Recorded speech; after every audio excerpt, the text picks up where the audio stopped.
All right, Mallards, the time has come. I finally finished the last episode of Secret Invasion. So let's talk about it. Episode 6. My first note is, how is the final episode the shortest episode? Which has not been the case for a lot of the other series. Their final episode has been longer. But this one, I think, is the shortest episode of the entire series. There are only 6 episodes, but I'm pretty sure it is the shortest, which I thought was interesting. But they really just did get right to the point and keep it clocking in this, which I really appreciated. And the first thing Fury did was call and talk to his wife, which I thought was cute. I'm really invested in their love story, which is unusual for me in an MCU property. I guess I like Tony and Pepper.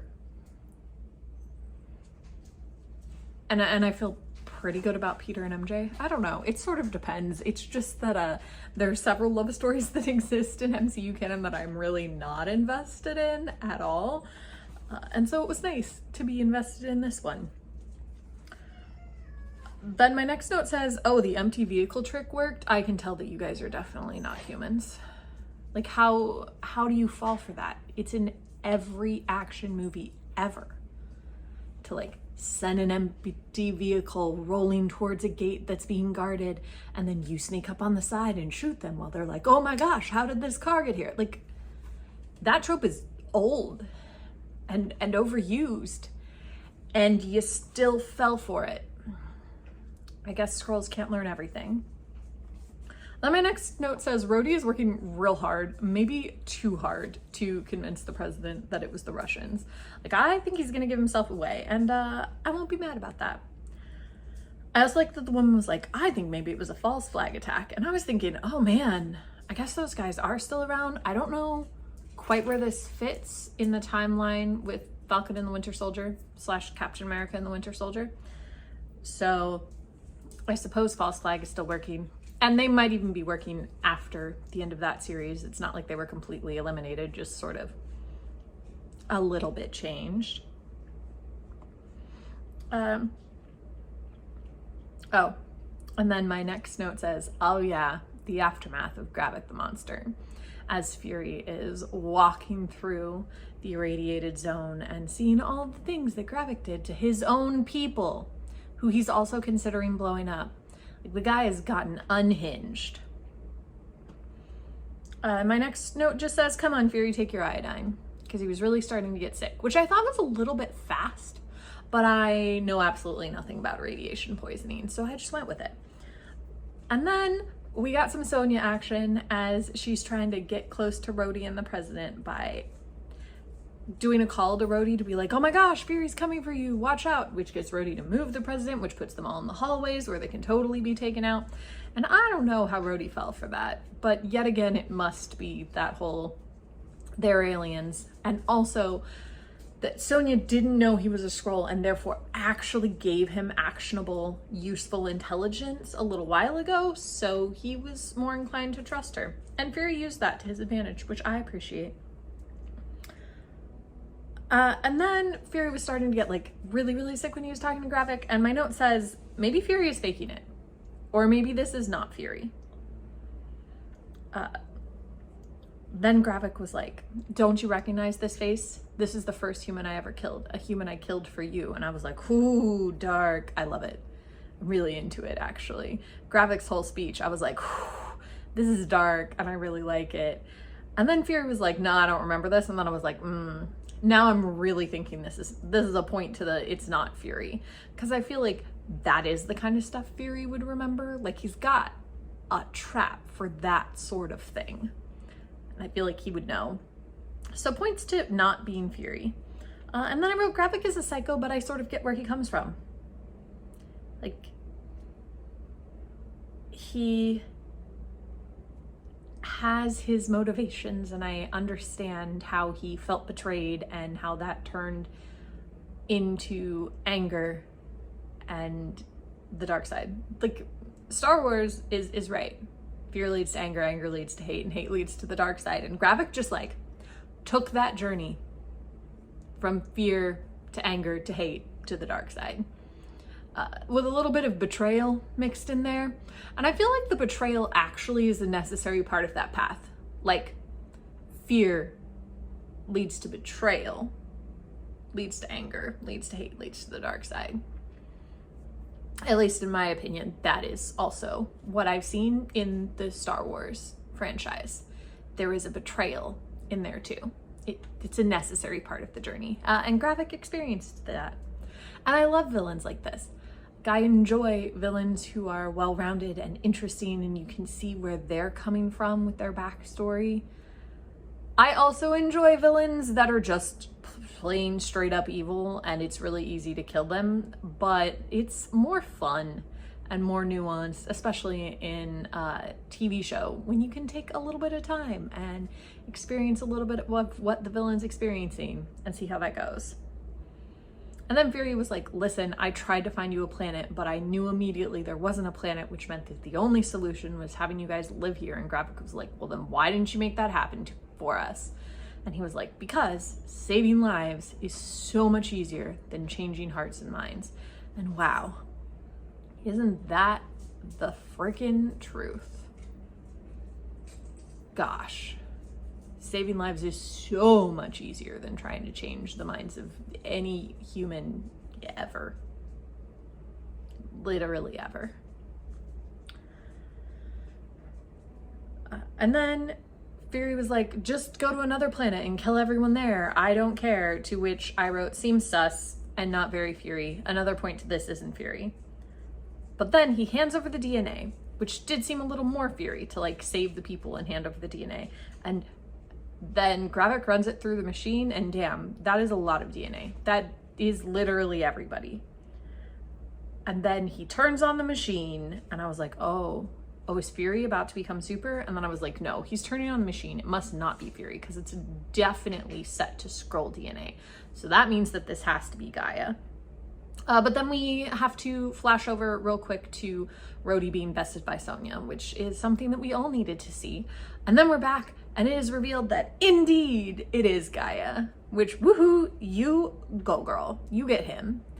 I was so excited to see her use her powers and see him use the powers and see all of these different characters sort of come to life just through this fight.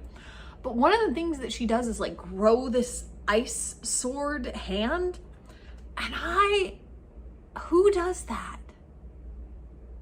Like in the MCU, does somebody do that? Is that one of Thanos's people, like their powers? Because I know like Ebony Maw does the like telekinetic moving things stuff, which Gravik used later.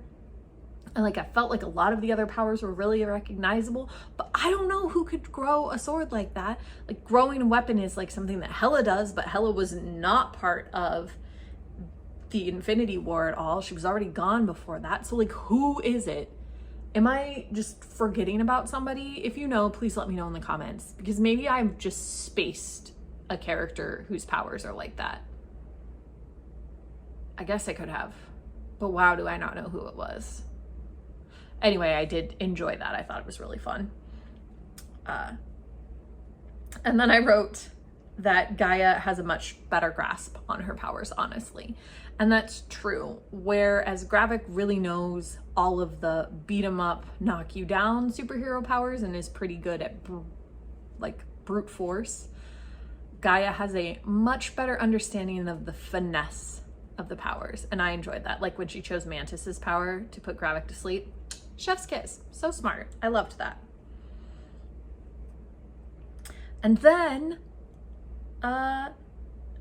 she defeated him, woohoo, and went and freed everybody. And I was like, yay, real Rhodey and Everett Ross, good, because I like them both and I'm glad they're not for real dead.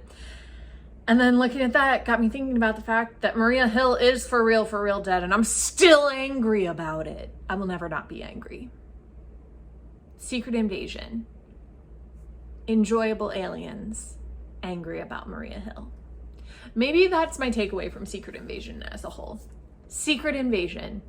I'm angry about Maria Hill. And everything else can be really enjoyable, and it will not lessen my anger over her being fridged in the first episode. It's annoying. Anyway, are we sure that Gravik is really dead? Because Sure, she blasted his chest open, but she got shot and healed from that. So I'm just wondering if I should be concerned. Like, I hope somebody went back and checked. I feel like the show wants me to think he's dead, but I don't trust anything. So I can't be sure. And then Ritson, who had figured out that Rhodey was a Skrull and had called off the attack and saved people and blah, blah, blah, blah, blah, then made the dumbest decision in the history of decisions, which felt very American politics, and was like, we declare war on the Skrulls. They are all enemies. And then essentially told Fury to get them off of his planet, because I guess the president of the United States owns the planet. Which again, unfortunately sort of tracks with American politics. So it's a little too close to accurate for comfort, is how I felt. In a similar way to the way I felt about the backpacks, where I was like, wow, those probably really exist and would be really useful for school kids. Anyway, jumping back into the other exciting thing that happened. So like Ritson's just over there being a terrible human and a terrible president, and declaring war on the Skrulls, and he's like a problem child, and we'll have to deal with that politics later. Meanwhile, Fury's like talking to his wife and inviting her up to space with him, because apparently the Kree have said that they're willing to negotiate for peace, and then maybe the Skrulls can go back to Skrullos, because I guess the planet wasn't destroyed, it was just sort of taken over by the Kree. I don't know. Interesting to see what's happening there. And that's really exciting. And I was like, oh, and then they kissed when she had her Skrull face on. And I was like, wow, a kiss at the end of an MCU television show that I'm happy for. Isn't it so nice? And then they go off into space. And that's great. Like, cute, happy for them. Mad at Ritson. No, we're going to have to deal with that later. Got to figure out how to get Rhodey back. Maybe he won't be trusted. I don't know. That'll be interesting. But the most important thing that happens is that Gaia and Sonya hook up as a team. And it's perfect. Like, I loved it. I loved it when she was like, don't offer me stuff. We tried that with Fury. And Sonya was like, no, we're not going to be Fury and Talos. I'm going to use you and you're going to use me. And that's the way this partnership is going to work. And I love that for them. Like, I love that they are completely upfront about exactly how it all works, and they know that they're using each other, and they know that it's not necessarily a good relationship and that they're not friends.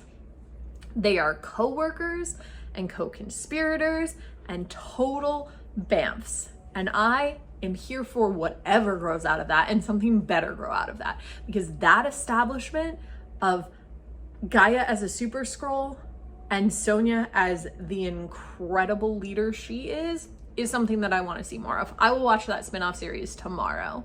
Well, not tomorrow, because there's currently WGA and a Sag strike happening, and so like nothing is being written or filmed, nor should it be until negotiations have finished. But when that eventually happens and everybody agrees to pay a fair wage to the creators of this content, I would like to see that.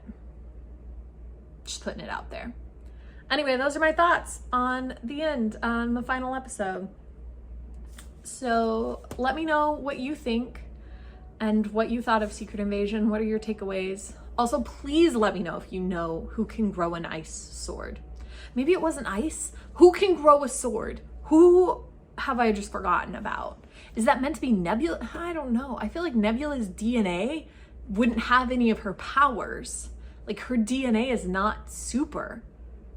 She has mechanical enhancement, so it, like, isn't her, in the same way that, like, getting Tony Stark's DNA would not allow you to fly around like Iron Man. Like, that's a suit. So I'm just at a loss. So somebody fill me in on what's happening there, and I will see you tomorrow.